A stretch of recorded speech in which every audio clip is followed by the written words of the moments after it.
In New York, right, the context is one. New York is in many ways a quintessential city of immigrants. 1 out of 3 of our over 8 million residents is foreign-born.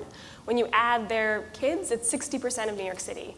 So really, the city has always been focused on immigrant issues, and it becomes a question of sort of how do you take action to ensure that this incredible diversity is also incredibly diverse immigrant population. So our top countries are the Dominican Republic, China, and then many people from the Caribbean, just to give you a sense of the sort of range of communities that are in New York. So we've, under Mayor de Blasio's leadership, really been working to address this question of sort of how do we make one city that works for all, a sort of city that rises together. And there are a few different ways that we've thought about that. So first, my priority has been how do we make immigrant inclusion really a part of the DNA of the city. So not something that just my office is thinking about, but it's actually something that all the different city agencies think about kind of as a matter of course, not at the end, not sort of something that's forgotten and then being reminded about. And how do we make sure that that's also just the way the city communicates kind of its programs and policies? And one notable example of how we've done this is launching a citywide municipal identification program. So the inspiration for this identification was really to serve the needs of the undocumented immigrants in New York City, and there's just over 500,000 undocumented New Yorkers. And those folks, unfortunately, without identification, you can't even get into a school to pick up their kid or participate in parent-teacher conferences. Wouldn't have an ID to share with police if stopped in the street, and so would get arrested instead of just getting a ticket. So to address that issue, we wanted to create a local government identification card. But we didn't want it to be an undocumented person's identification card.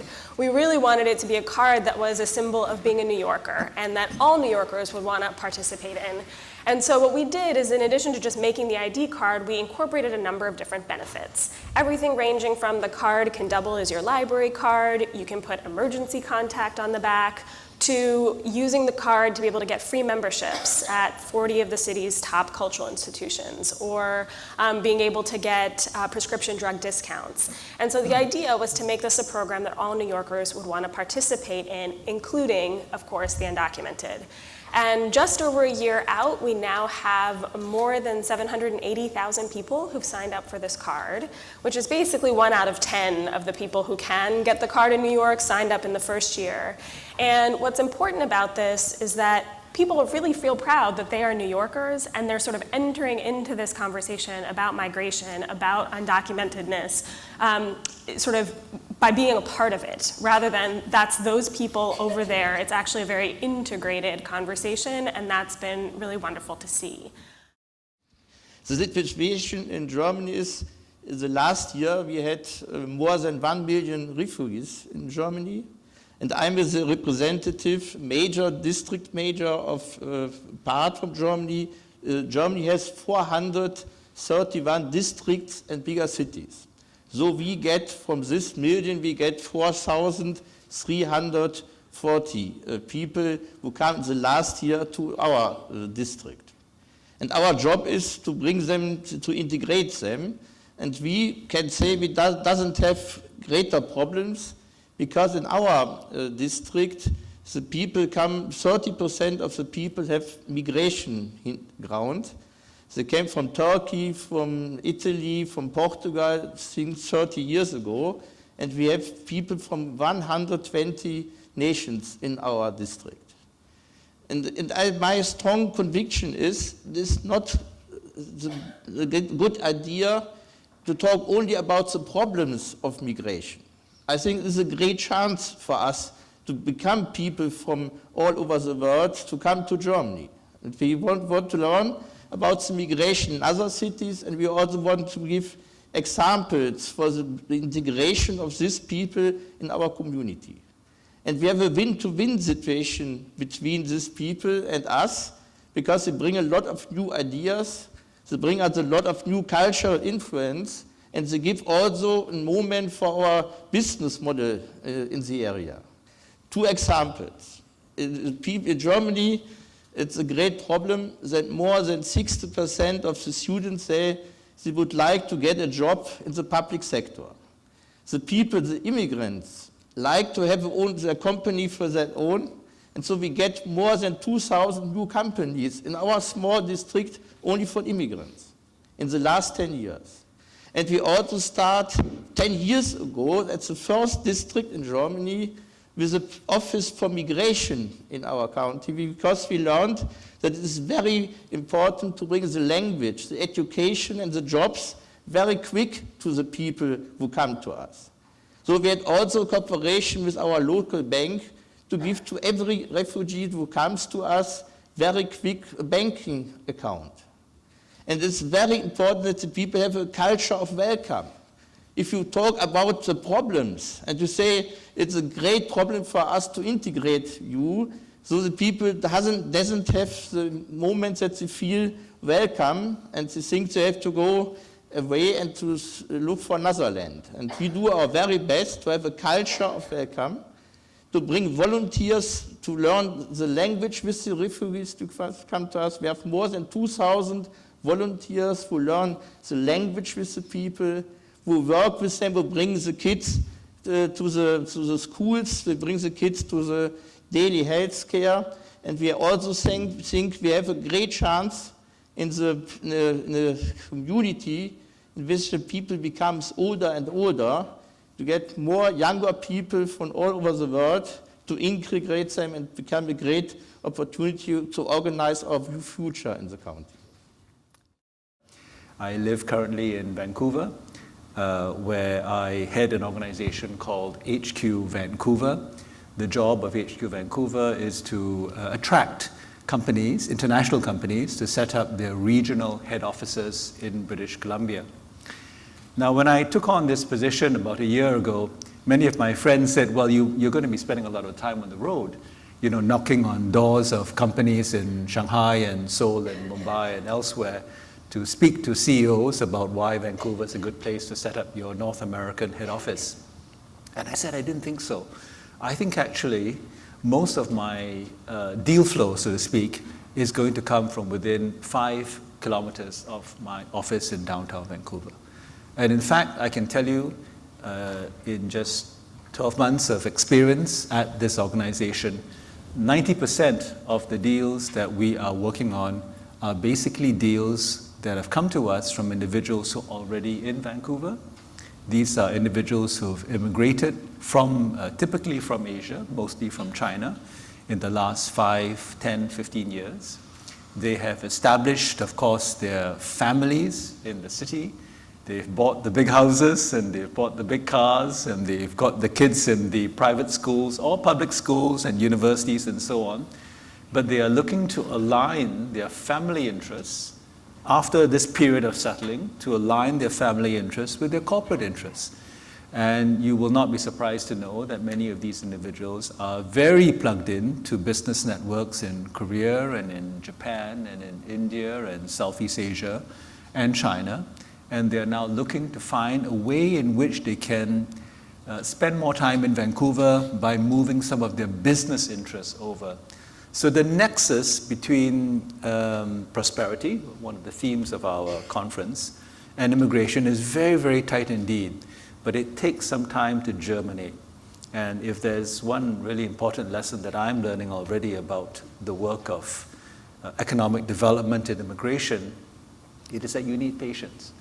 But if you don't have patience, and if you jump to conclusions about negative impacts of immigration too soon in the cycle, the life cycle of an entrepreneur, an investor, what you end up doing is that you create an environment that is actually inimical to business investment. What I'd like to do is really link the conversation on diversity, settlement, and inclusion to that on city building and urbanism.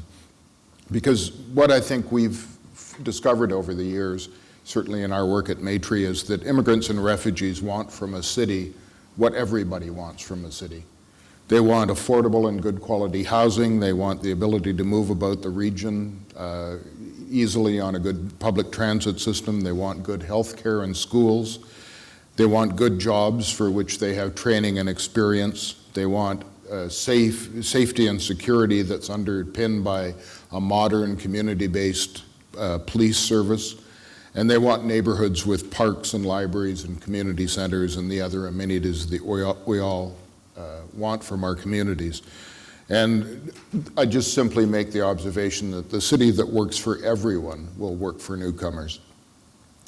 We've talked for years in our work at Maytree about mainstreaming services aimed at immigrants, and you talked a little bit about that, Nisha, in your comments. And I'll give you an example that Ratna will remember, that we once received a funding request from a Toronto hospital for a special intake unit that they wanted to construct for a new group of immigrants, and I forget exactly what part of the world they were coming from, but they'd arrived in that hospital's catchment area and they wanted to be able to deal with them in their language and with cultural sensitivity and the rest of it.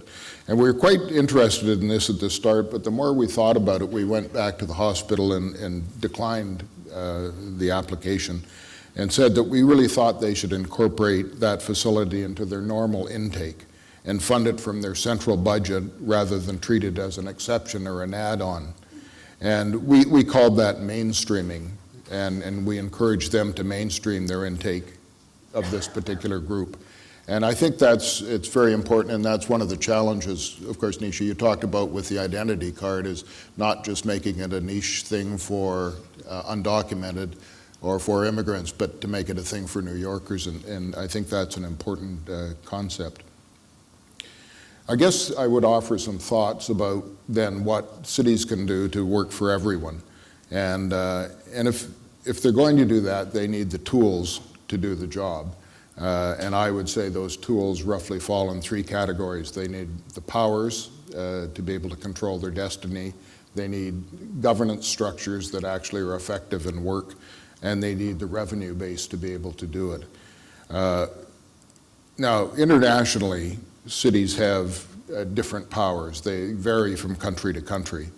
I'll talk about Canada, but because I'm most knowledgeable about it. And in Canada, our powers are relatively weak. And they're always subject to being undercut or overcalled by the provincial government. Cities need sufficient powers to control their ability to build the city they want. They also need the governance that can make the task easier or more difficult. In Canada, our municipal governance structures are relatively weak, with mayors that have limited powers and councils with very loose political structures. And Ratna and John Tory had a little interplay about that this morning. And John quite rightly reacted in a robust way to it. Other countries, and New York being a perfectly good example, have stronger governance structures, which allows a more firm hand in city building. And then revenue is really incredibly important. Cities around the world have less revenue capacity generally than their national or state or provincial governments do. City regions are generally where wealth creation takes place, but much of this wealth gets transferred through taxation to other levels of government, and usually about between 25 and 40% of the wealth created in an urban region gets exported to other parts of that country or region. And this puts cities in the position very often of seeking the assistance of other levels of government for big projects like transit and housing. In Canada, municipal governments are not allowed to levy income and sales taxes, the two big tax tools which grow with the economy. They're limited to property tax and smaller excise taxes and fees. And this puts them in the position of not affording city building for everyone. Without the help of another government, which may have different ideas or agendas or timetables, and certainly different politics. And I would just conclude this part of my comments with this observation that advocates for causes like diversity and inclusion, or for that matter, for poverty reduction or the environment, should not ignore the critical issue of whether their city region has the tools that it needs to get the job done. And I think it's important that if we're people involved in immigration issues, that we also become advocates for transit and become advocates for affordable housing and become advocates for policing reform, because this is how we're going to build a city for everyone that's going to serve the newcomer community. Maybe I could ask you, Wolfgang, to speak about What is it about your city or your district that makes it smart when it comes to diversity and immigration? I think we start very early for the German perspectives with migration. We had 10 years ago, we built an office for this, and we had, in Germany, we had a different situation. We had the eastern part of Germany, where only live 5% of people with migration, and the people there were afraid that people from outside come to them. And we have the western part. I'm a representative of the western part. We live with migration, and I think we are smart because we like the people who come to us. We live in a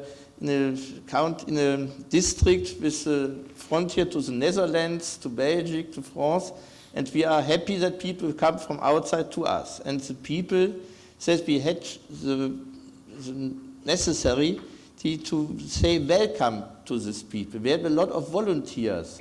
We don't say that the federal government in Berlin had to organize it. We want to organize it. We want to say you are welcome. You come in smaller cities, you come in bigger cities, but we do our very best to say, please come to our schools, come to our universities, get jobs in our area, build a company for your own. This is our business and our winning business model for the future.